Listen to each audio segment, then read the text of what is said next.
Welcome, everyone. This is the first episode for the CONVO with Revive. I got my friend Edgar here. My name is Justino George.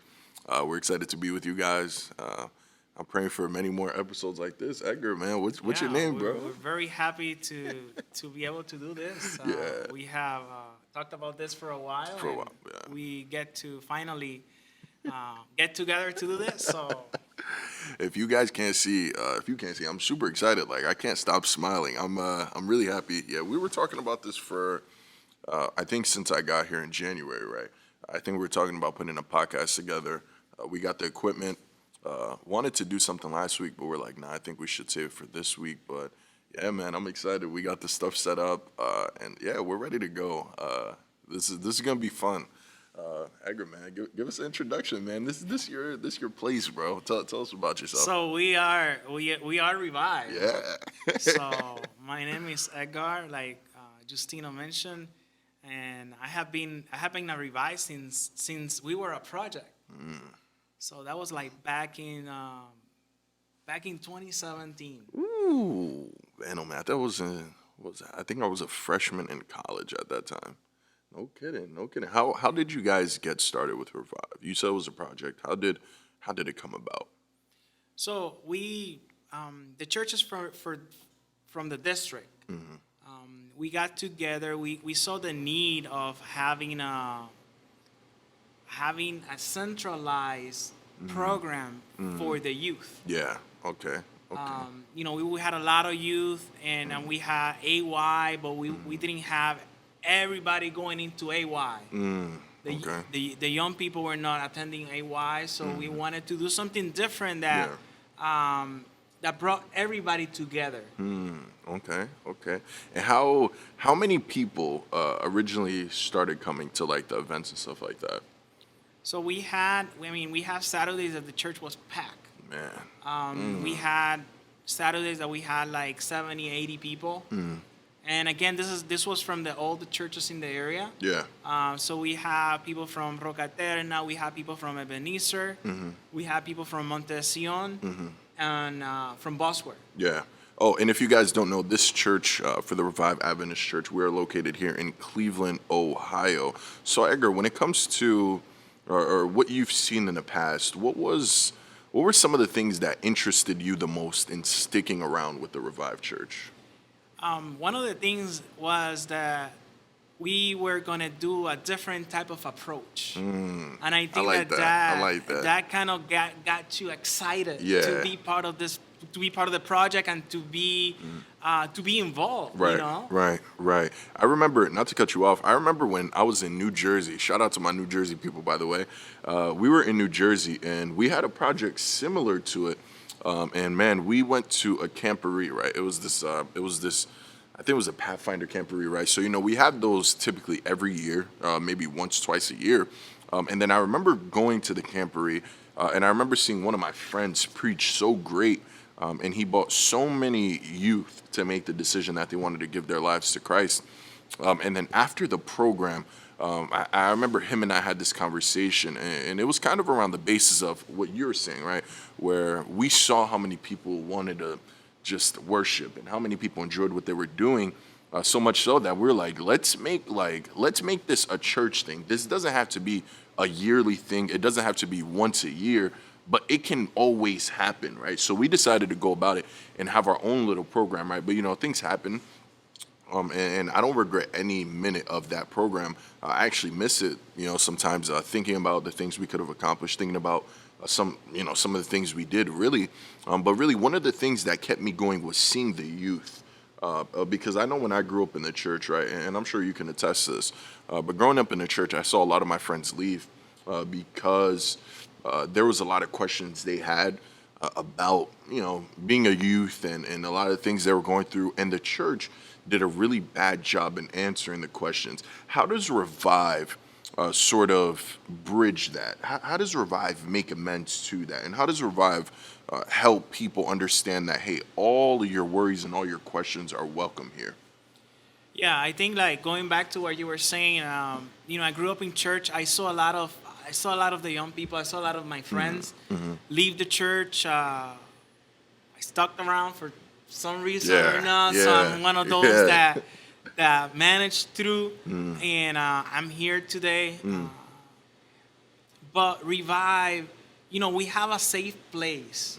It is a safe place where you could bring your questions. We want to answer those questions. Yeah. We want you to Yeah. to actually ask those questions. We don't Yeah. want you to be going outside or to be going to Google Yeah. to find the answer. We're Google. We are Google, yeah. So We're the Google. we'll give you the real Yeah, answer. yeah. So why do you feel like, and I can answer this too after you go, why do you feel like a lot of adults don't like answering those really tough questions that the youth have? Well, I think that they just they might be afraid. Afraid They of might be what? afraid because we have a lot of topics that we as a church tend not to talk about. Yeah, yeah. Yeah. And that's why I'm kind of happy that we started Yeah. this program because this is a place that we are going to be talking about those uncomfortable Yeah. topics. Yeah, and you said a really good word. You said uncomfortable, right? I think the adults, they get really uncomfortable, right, answering those types of questions because I think for them, right, and here's the danger that sometimes we slip into. We think that the youth have this perception that the church is perfect, and because it's so perfect and stuff like that, that's the image that the church tends to want to keep for the youth, right? Because the church doesn't want the youth to have this idea that the church isn't what they grew up believing it was. But the truth is, man, when I grew up, I knew the church wasn't perfect. The adults didn't want us to believe that, right? And then I remember a lot of my friends asking these really tough questions, like, and I think one of the questions was, if God is so good, why do bad things happen to good people, or why do bad things happen at all? And I remember adults just being like, don't question God. Why do you think that was the case? I think that they just, like you say, we used to create a place where you need to be perfect, Yeah. and Yeah. let's don't ask those questions because you're encountering or you're going to debate God. Yeah. And I think that our God is not that type of person. Yeah. Yeah. I think that He understands. I think that he will want us to understand why bad things happen to good people. Yeah, yeah. I think when it comes to God, right, especially, I think God being omniscient, omnipresent, omnipotent, He wants us to explore that with Him, right? He wants us to understand why He is how He is, or what it is that it is, right? And I think we are invited by the Bible, by God, by Christ, to explore the fullness of God, right? Even Paul says that, he wants us to explore the fullness of God. But the thing is, and here's the tough thing, right? I want to ask you is, when we explore that fullness of God, right, there are still a lot of questions unanswered. So I'm confused, right? And obviously, I think I have my own idea as to why that is, right? But if you're a youth and you want to know something about God and you come up with more questions and answers, that's discouraging, right? So how do you stay the course then? It could be discouraging, but it Yeah. could also be a motivator Yeah, you're right. You're right. because you wanted to find out more. You want to know why.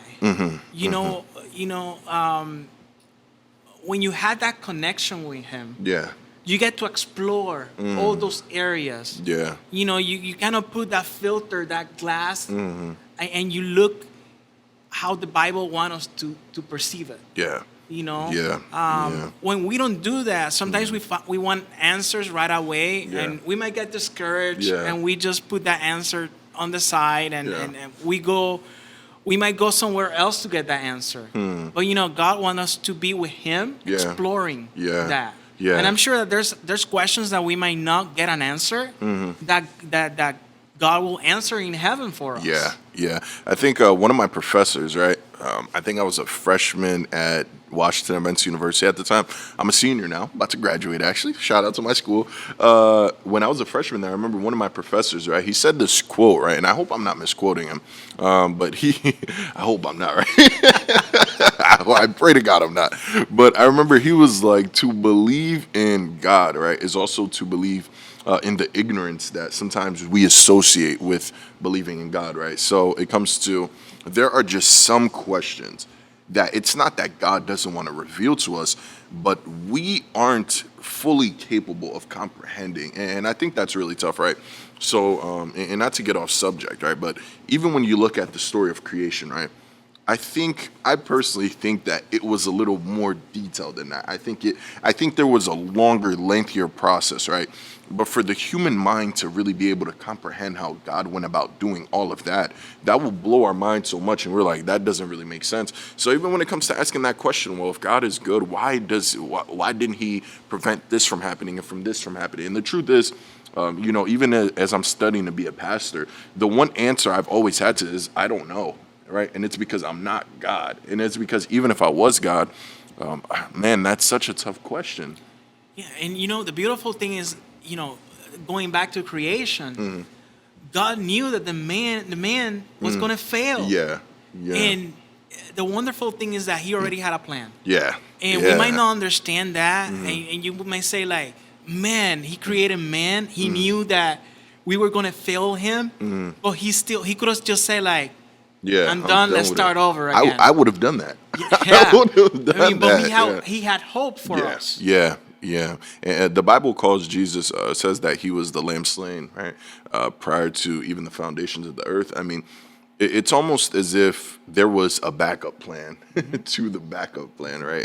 And man, it's crazy to think that God was like, hey, look, I know they're going to mess up. So before we even have to get to a point of what are we going to do, let's devise a plan in motion, for this event that will happen, right? Because it's the inevitable. And man, I think even by even because we have freedom of choice, that just shows that God is already good. Because if you look at sort of these societies that run with like one dictator, right? They don't have a choice with what they do, right? They don't have a choice. They work when they work, they have to. But you have God who's so powerful in all the things that He does, and yet He gives people the choice. And I think that's so powerful. But Edgar, man, I want to ask you, man, how do you know God was calling you to be a leader? Or if you don't know yet, how do you feel like God is calling you to be a leader? I know that's a super tough question. I think that's a long. It would be a long answer. That's a long answer, right? Yeah. So I have been. I was called to be a leader when I was a teenager. Dude. So I started the journey being part of the youth leadership. Yeah. And then I liked it. Yeah. I liked it, and I worked with the young people for many, many years as as a youth leader, a local youth leader, and then later on, when I was older, I was called.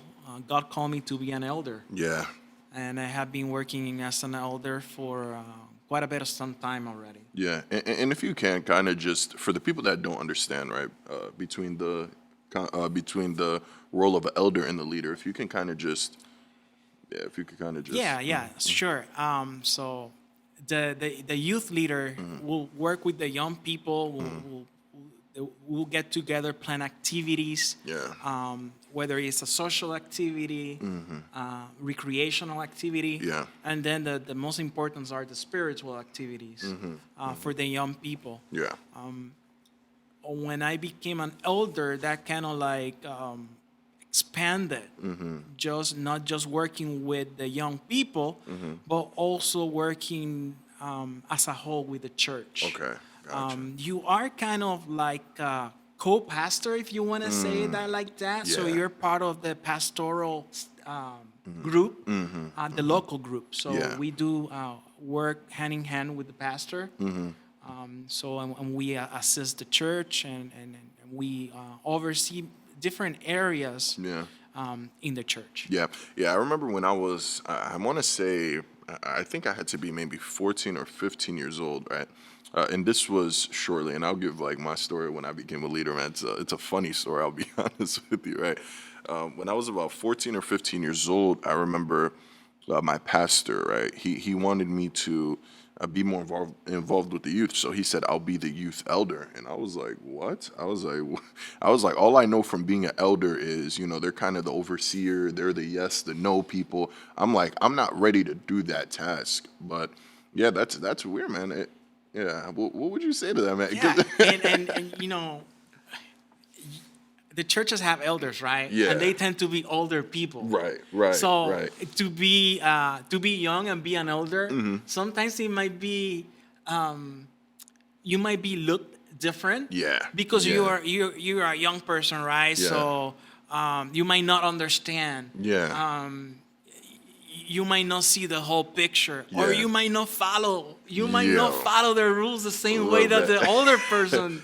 It was I can tell you it was super weird, right? Here was the most weird part about being the youth elder at 15 years old. I was kind of directing, if you can say, what older people, older youth were doing, right? So I was like, hey, like, and it was so weird, right? Coming up to me being like, hey, Justino, do you think we could do this? And I'm like, sure. I'm like, what do you want me to tell you? No, like, I'm not about to tell you no, right? But I think for me, man, when I knew I wanted to become a leader, right? And I'll be honest with you, and we should definitely, we're probably gonna have like an episode where we just talk about like things we went through and stuff, and that'll be great. But for me, my introduction to leadership, it began when I was young. The first time I got called to preach, man, was about 8 years old, right? And after that, I kind of felt that God had a calling over my life. Ever since I was much younger, people in the church would always say, God's calling you to be a pastor. I never saw it because I never really preached prior to that. But yeah, the first time I got called to elder, I have two older sisters. Shout out to Ruth and Teresa, by the way, if they're watching. I have two older sisters, right? So I remember my eldest sister, which is Ruth, I remember she used to have this program, and it was called Saturday Night, and it was this dope program. I remember I spoke to you guys a little bit about it. It was this great program. I mean, so many people used to come, right? And I'll be honest with you, the first few programs we had, it was a mixture of our family, one of the youth family, and maybe two other people. So in total, it was about 7 people who were our family who used to go to the program, right? But I remember my sister always, right? And this is one thing she instilled in me was don't look at the numbers. The numbers, they're the numbers. The thing is, the people who are coming, are they being blessed? Are they receiving the message the way they should be? And I remember slowly but surely, man, because it was a slow process, I'll be honest with you. I remember watching us go from 7 people to us filling up our church with over 100 plus people. And I remember sitting there and wondering, man, like what can God do if I decide to give my life to him and work in that manner as well? And I remember when my sister had to leave, she left that program with my sister as well, my other older sister, which is Teresa.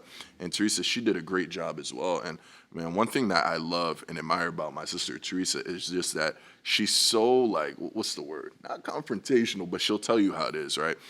And that's also one thing I picked up from her, which is don't beat around the bush with people. People need to know how you feel, and you gotta let them know. Relationships matter, but the truth matters always, right? And I remember picking that up from her. So when it finally came to me, I'll be honest with you, I did a horrible job. I remember, man, I had no idea how to do what I was doing. I got put in that position, and it was because of pride, right? Seeing my sisters do it, I was like, I want to do it. And I remember I did a horrible job. Like, dude, I sucked. Like, the people will tell you, man, the people I worked with, they're like, dude, he was the worst youth director for us, possibly. Like, and mind you, I was probably like 16. I had no idea what I was doing. I was arguing with them so many times. And I'm sure you went through an experience like that. So what was your experience like? Well, it's I think it was overwhelming at some point. Yeah. Because you're measured to a certain standard. Yeah. You know. Yeah. You are a leader. You have to do it like this. You know. You cannot fail. Yeah. And sometimes that might be a little discouraging. Super discouraging. You know. Yeah. Because you are learning, and sometimes instead of encouraging and coaching, we get a little like, oh no, Yeah. you know, Yeah. No, yeah. you did not do that Yeah, like that. yeah, You yeah. went off track. Yeah, yeah, So, but I was able to overcome that. yeah. And I think that that's one of the reasons why I'm so happy and excited about Revive, Yeah. because Yeah. we had that space that we could be who we are. Right. You know. Right. Right. And I think that's what separates, real programs, like authentic programs, right? I'll be honest with you. The way that I was able to overcome that time in which I was like possibly the worst youth director in our church's history is when I think we all had this conversation with each other, right? My sister Teresa was there as well. And she told me, she was just like, look, you just got to be real. She was like, don't try to be like us. Don't try to do what we did. Be yourself. Be who you are. If people accept it, great. If not, then you were at least honest enough with yourself that that was your thing. And I remember just talking to them, and I was like, guys, I have no idea what I'm doing here. I was like, but I feel like God put me here not to make you guys feel like I'm above you, no, but I just feel like I have a lot of ideas. I feel like if we come together and collaborate, I think you guys can help me as much as I can help you. And from there on, man, it took a while to process it in. But I think the way we were able to overcome was when I decided to step out of myself and just be like, dude, I'm not better than anybody here. I'm just working alongside them. How were you able to overcome? Well, one of the things is that I had a pastor Yeah. that he understood that, and that's Pastor Peter Yeah, Simpson. yeah. You met him My when you guy. came to Cleveland. My God. One of the things that he said is in the conductor, in an orchestra, Yeah. in order to be able to conduct, to lead the orchestra, what does he have to do? Got to turn his back to the He crowd. has man. to turn his back to the crowd. Take notes on that one. Yes. And sometimes we have to, first of all, we're doing this for God. Yeah. Yeah. Second, we're doing this for God to use the content Yeah. to benefit others. Yeah. Yeah. So it doesn't matter what other people are going to think. You are always going to have that, whether you do it their way or you do it your way. Yeah. You're always going to have Always. people saying like you didn't do it right, and that's always going to happen. Yeah. Yeah. But when you focus on your goal, Yeah. on reaching people, you're not going to pay attention to that. And I Yeah. think that's something that God will help you through that. Yeah, yeah. I think you mentioned something really important, which was there's always going to be that moment where people will say something, right? And I think what you're talking about is conflict. One thing I'm learning in one of my courses, right, for pastoral leadership and externship with my professor, Dr. Emil. Dude is the smartest, probably one of the smartest people I've ever met, right? He told me something that I never really knew how to accept before, right? Which is conflict is the inevitable. It will happen, right? This will happen. There will be times where there will be disagreements, arguments amongst people, right? And especially when it comes in a youth setting, right? And a lot of times that will happen because people are just being themselves. So how is Revive giving a space for people to really just be themselves? When we first started Revive, one of the things that we had is that we did a lot of creative arts type of worship. Yeah. So we had a drama team. Yeah. Which it was very creative. So Yeah. we had that going at least once a month. Yeah. Yeah. Where we had a lot of the young people were involved in that, and it was exciting just to see to get to that day to see Yeah. them perform. Yeah. And it wasn't it was not your typical drama. Yeah. It was something outside of the box, but it Yeah. was great because Yeah. they put it together, they worked together, and they felt that they own it and they were Yeah. part of the project. Yeah, yeah. And that's tough, right? And here's why it's tough, because you'll see a lot of times what leaders want to do is they want the program to be perfect, right? And I think when you're working at something for such a long time, yeah, you can minimize mistakes. But when it comes to the youth, I don't know what it is, but I think, and you could probably speak a little more about this, you always need to give people the space to make mistakes, right? And how do you? Well, here's the thing, right? For there to be better programs, we had to make mistakes, right? And all the things we did. I'm talking about there were times that we weren't praying on the schedule we were supposed to. We started the program late. We ended a little too late. People were tired. People left. That needed to happen for us to reach the place that we ultimately would reach, right? So now, what do you think about that? Just giving people the space to mess up as opposed to other people looking at it and saying, no, there can be no errors whatsoever. So I think that you have to have that space. So you have to be able to accept that we are gonna make mistakes, Yeah. and it's okay to make mistakes. You know, it's Yeah. part of learning. Yeah. It's part of development. Yeah. You know, there's no right wrong answer. Yeah. Sometimes. And I think, I think that's very important.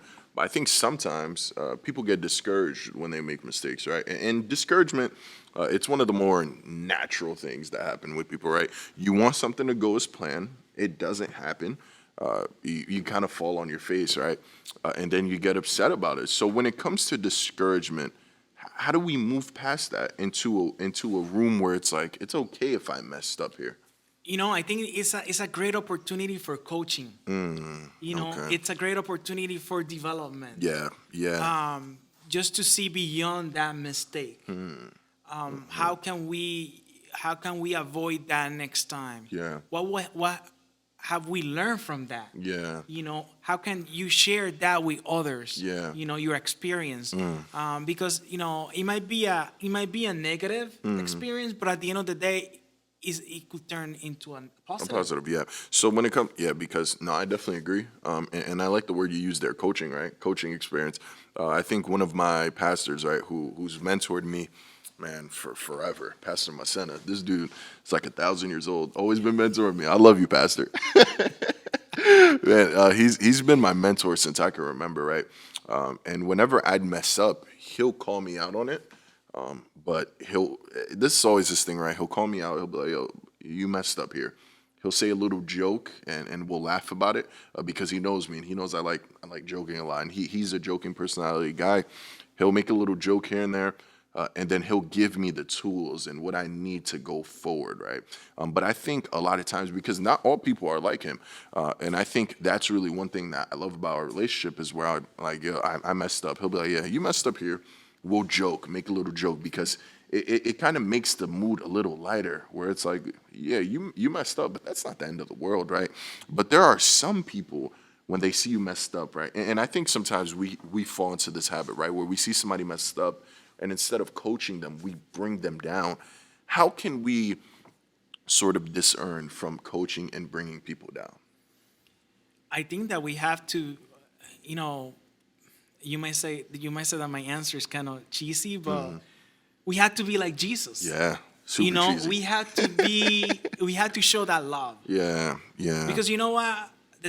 I'm gonna mess up too. And you know, no matter what, Jesus is there for me. Yeah. So why can't we be there for them too? Yeah, yeah. And you use a great, you know, way to say it. You know, I use coach, you use mentor. Yeah. Have a mentor. You know, somebody from the church family. Yeah. You know, that they could guide you. You know, not judge you, but Yeah. guide you. Yeah.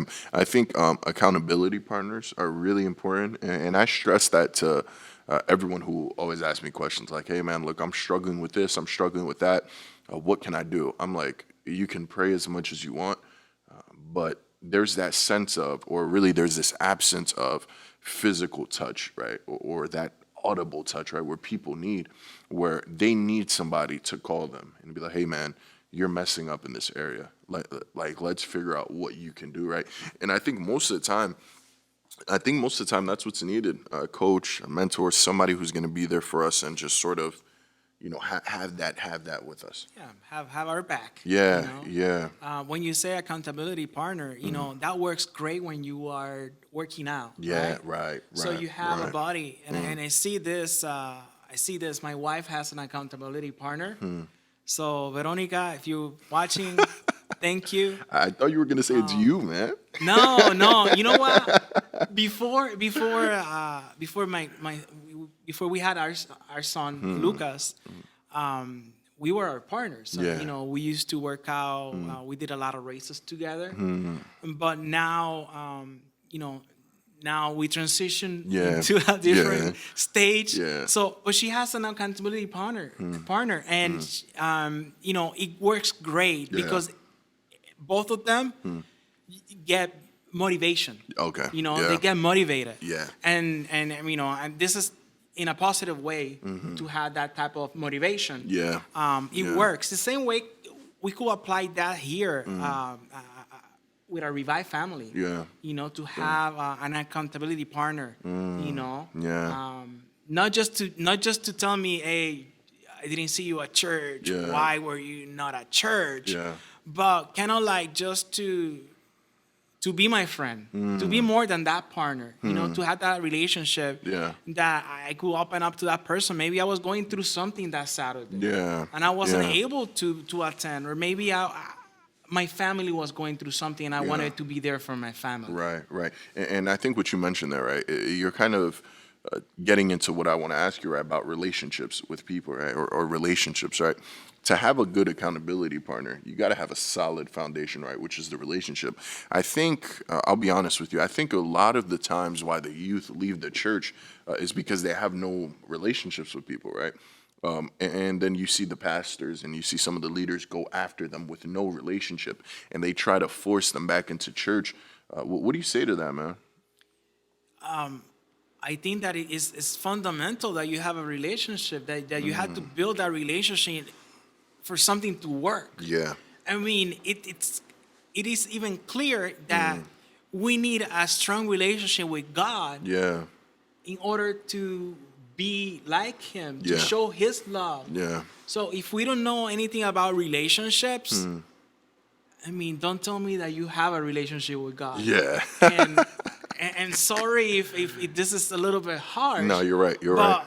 you know, you Yeah. had to go to the foundation, you Yeah. know? Yeah. So if you don't have that relationship with God, how can you have relationships with other people? Yeah, you know, First John tells us, right? Not to cut you off. First John tells us that God is love, right? So we get this idea that for us to even experience love, first we have to experience God, right? Right. So it's impossible for us to say I love somebody without having a relationship with God, because it's just like, well, how can you love somebody without God when God is the very essence of what love is, right? And then First John also tells us that if you don't love other people, you're not with God. Dude, that's so tough, man. That's so tough. And that is actually something scary sometimes. Really scary. Really scary. Because you know, nowadays with everything going on, and I don't want to talk about it right now because I'm sure that later on Yeah, we will. we're going to be touching other topics. Yeah. But you know what's going on right now? It's very hard sometimes to love somebody that has a different type of view that you do. Very true. Very You true. know? Very true. Very true. And here's the thing too. Christ says that this how they'll know you're my disciples, right? When you love one another. And the thing is, man, here's the problem, right? A lot of us, we go about it in a really bad way. We want to go out there and love the entire world, which isn't bad, right? But God's calling us to intimate relationships with those who are in proximity with us, right? So God's calling me to love you, my brother. God's calling me to love people who I know. God's calling me to love those around me, right? And here's the tough part. There are people who legitimately have hurt us in the past. People who have made us feel bad, people who have done some things to us that hurt us. And yet God is still saying, look, love them. Because when you love them, you're able to look past what happened. Now, granted, there are some instances, right, where we'll definitely talk about it after. There are some instances where it's kind of like, it's a little gray. It might not be too black and white for us, right? But yeah, man, I think for most of us, you know, God's saying, hey, look, love one another. Yeah, and you know, just the whole building relationship reminds me about this church that I went into one time. It's beautiful because when you walk into their church, it says on the wall, it says your story matters. Wow.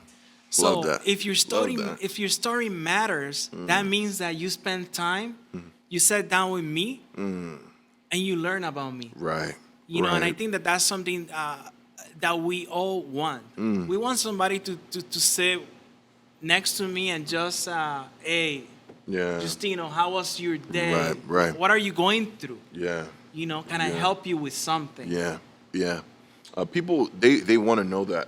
Actually, my professor, same professor, Dr. Emil Peeler, he said, get to know people's story, right? And the reason you do so, right, is because it's impossible for you to love somebody without knowing their story. And I think for a lot of us, we try to skip that important step, right? And here's the important part as well: when you know somebody's story, you know what they've been through. You see their scars. You're able to see the things they've overcome. And now that I know it, I know how to speak to you. I know how to love you the right way. I know how to speak to you in a certain manner. But man, a lot of us, we don't take the time to know people's stories. I think a lot of leaders in the church, they fail because they try to move on to the whole baptize you, but they don't try to know our story. So what do you say to that? Well, it's one of the things that will help in, and you know, I mentioned to you I'm a recruiter, right? Yeah, yeah. So one of the things that part of my job is to make sure that we also do retention, right? Yeah. Oh yeah. So that's Yeah. part of recruiting, because if I'm going to recruit all my life, you know, it's give me job security, yeah, sure, you know. Yeah. But at the end of the day, people are just in and out, right? So when you don't build that relationship, you're skipping that part of having that person link to Yeah. you, Yeah. link to the local church, link to the family, you know. Yeah, absolutely. Because you know you're making them feel part of it by knowing what they like, by knowing you know, their struggles. Yeah. You know, yeah. we all have scars. Yeah, man. We had different type of scars, but yeah. we all do. Yeah. So just because we're here doesn't make me better than you. No, absolutely. You know. Absolutely. So I want to learn about that person, and I think that one of the things that it could help in church right now, it's for us to have relationship with our friends. Yeah. Whether it's your church family or somebody that comes in to check us out. Yeah, yeah, you're absolutely right. I like the analogy you use. Really, analogy, but the main point you used, right? It's good to recruit, but it's a little more important to retain the people there, right? I think whenever you look at universities too, right? When I was applying to universities, I wasn't looking at the acceptance rate as much as I was looking at the retention rate, because if you look at how many people they keep, as opposed to how many people get accepted to the institute, it tells you a lot about the institute, right? So now you can have a 97% acceptance rate. You could say my school's this, my school's that, but then you look at the retention, you see about 16%.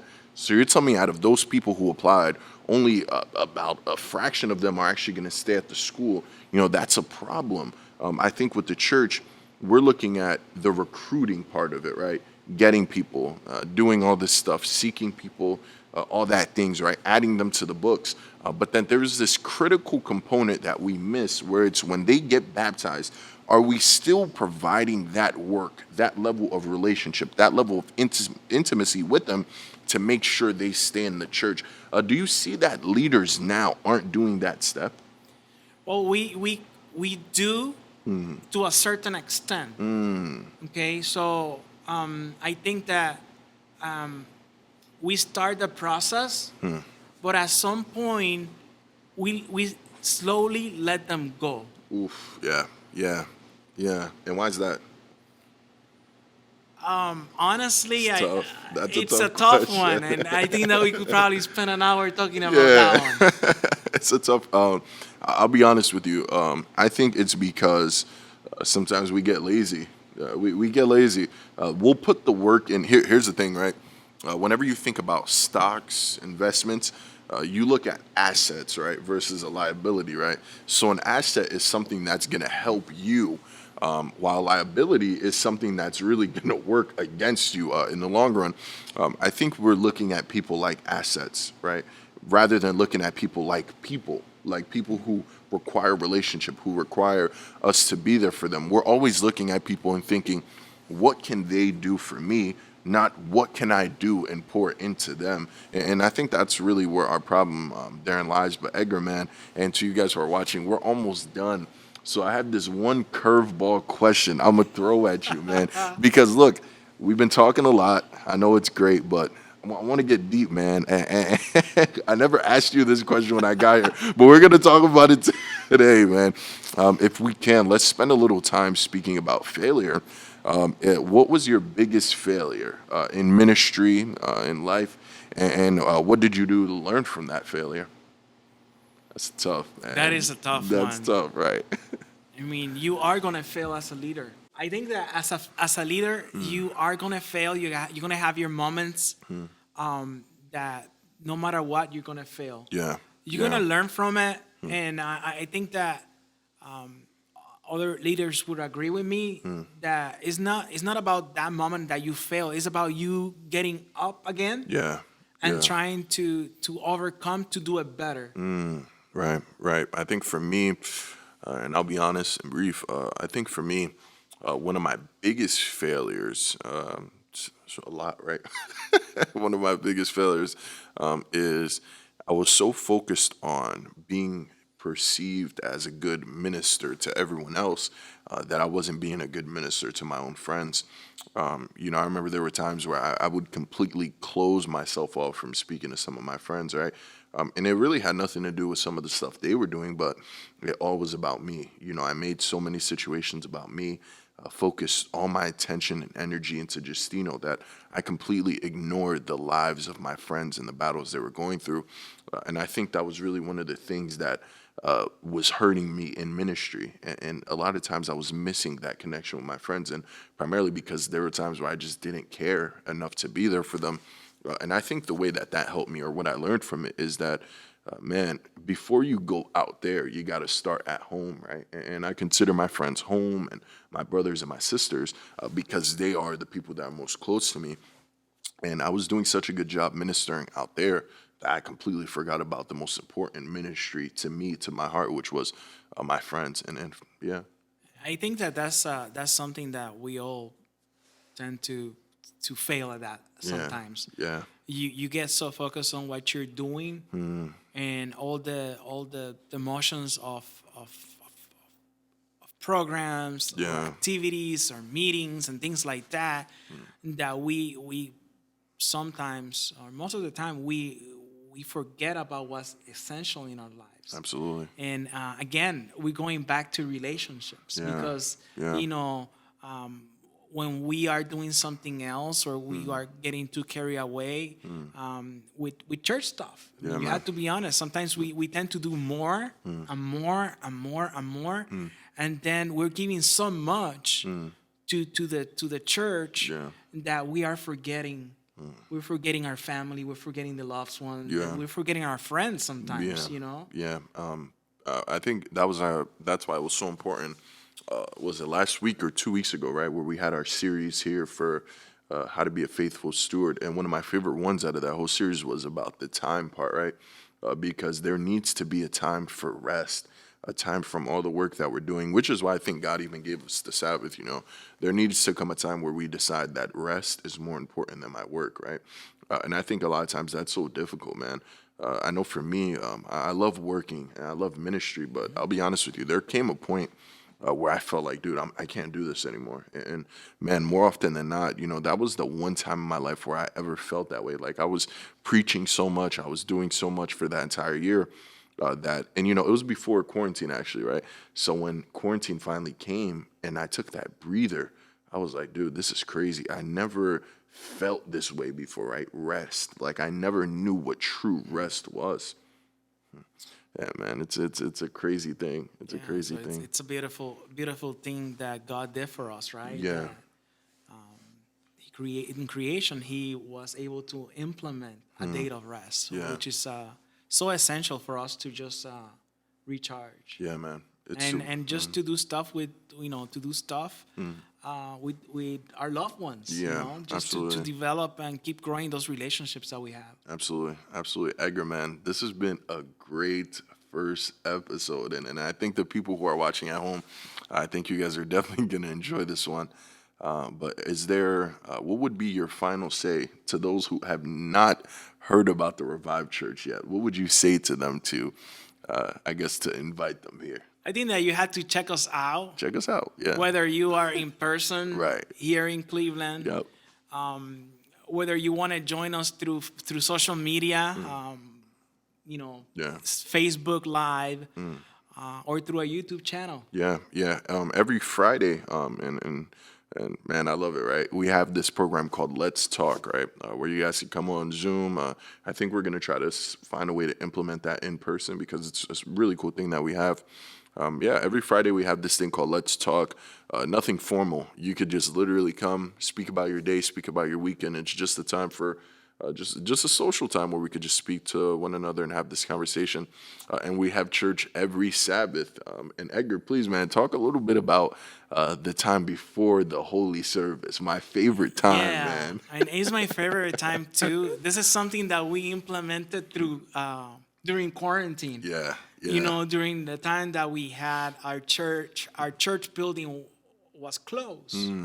And we used to do our meetings through Zoom. Right. And we implemented coffee and conversations. Yeah. Okay. Yeah. So when we were on Zoom, which we're still on Zoom for Yeah. those that cannot join us, Right. we're still on Zoom, and you will see our address, our digital address will be Yeah. posted with this.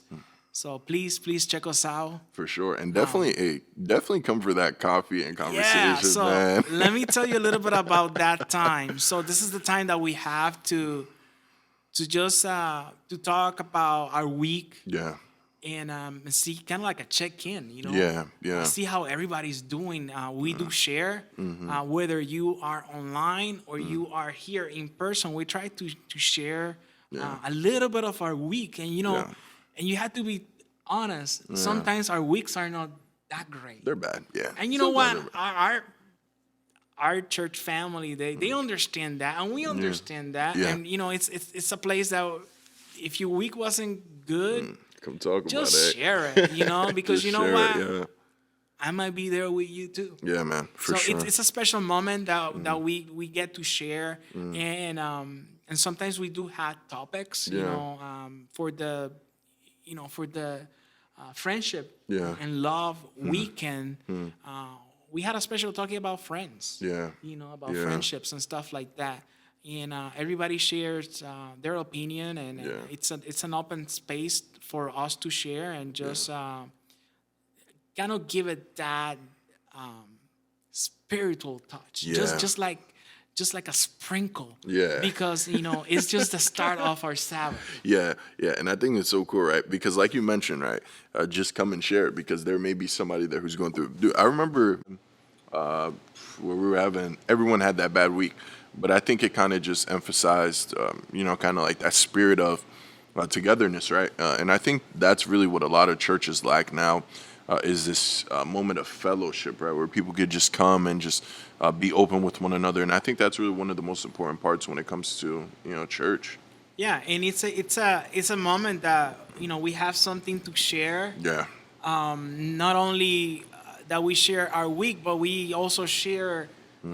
We share hot chocolate. We share Yeah. some pastries. yeah, which is amazing, by the way. Yeah, so if you are in this area, please check us Yeah, out on Saturdays, sure. 11 a.m. So we have our coffee and conversations. Yeah. Or if you don't drink, we don't have coffee.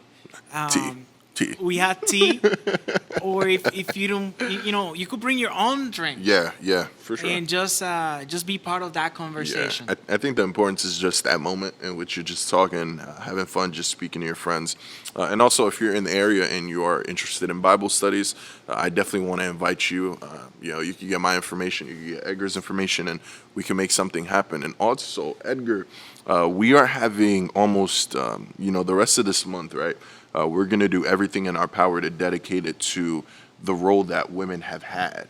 And I know that towards really the end of the month, I know that we're going to have this, we're still in the process of setting up, right, for this event that we're going to have for the women I don't know if you want to kind of just share a little bit on that and, potentially invite people if they want to help and donate to the cause. Yeah, we want to get some care bags. Yeah, yeah. For a small bag, some lotion, Yeah. and something that they could use, and we want to give those out Yeah, in the community, yeah, and just to let them know that we care for them, yeah, yeah. and that we are here for them. Right. Absolutely. Absolutely. Definitely. So if you're interested in that, you want to help, you want to donate, please, our information will be below. And also, we are having an evangelism series towards the end of the month, man. And Edgar, I can't tell you, man, I'm excited about that. I think the title, or really the emphasis on it, is coming back home, or returning to home, right? Returning home, Right. the comeback, The comeback, the right? comeback, The comeback, yes. right? And man, I'm so excited, looking forward to that, because really this month we're just talking about being lost, right? Being lost. What is it like being lost? What is it like losing your way? What is it like feeling like you're alone in this world? And then to have that powerful week, right? I believe it's going to be about 4 days up until Sabbath, in which we're just talking about what that feeling is in returning home, or how does it feel to return home. If you would like to join us, even if you may not want to come in person, we definitely want to invite you to join us online, because it will be online. And finally, towards the end of the month, man, we got a lot of stuff going on. Yeah, we do. We We have got a we have lot a of packed stuff. calendar this Yeah, month. yeah, and it's gonna be exciting, man. Our youth rally that we're having at the end of this month, man. Edgar, this is gonna be the first youth rally I'm having here in the state of Ohio, here in the city of Cleveland. I know you've probably been a part of some in the past, but what can we look forward to for that youth rally? One of the things that we want to do is invite other churches, other young people from the Cleveland area. Okay, okay. And you might say like, oh yeah, you're gonna pack the church, right? Yeah, yeah. We are gonna be taking all the precautions. Right, absolutely. We're gonna follow the guidelines. Absolutely. And we wanna be together with other young people. Yeah. From yeah. the area, worshiping our God. So it's Right. gonna be an amazing event. Absolutely. Absolutely. And I hope that all the young people, if you live in the area, please, mark it in your calendar. It's the last Sabbath of March. For sure. And hey, if you want to join and if you want to do something, we're open. I mean, this is going to be a youth rally for the area, not just for the Revived Church. And I think this is going to be a really big event. And like we said, we're going to follow all the precautions necessary. We're going to take all the steps necessary to ensuring everybody's safety. But guys, man, on behalf of Revive Adventist Church, for the podcast, right? The That's right. Convo The with the Convo with the Revive. Edgar, man, this has been a blessing, and I can't wait for the future, man. We're gonna have a lot of these programs, and I'm excited, man. I'm excited. Yeah. So be on the lookout for our episode 2. Right? Episode 2. Guys, thank you so much for joining. We hope to see you next week at 12 p.m. on Friday. God bless you all. Peace out. Peace out. Yeah. Episode 1. Let's go, man.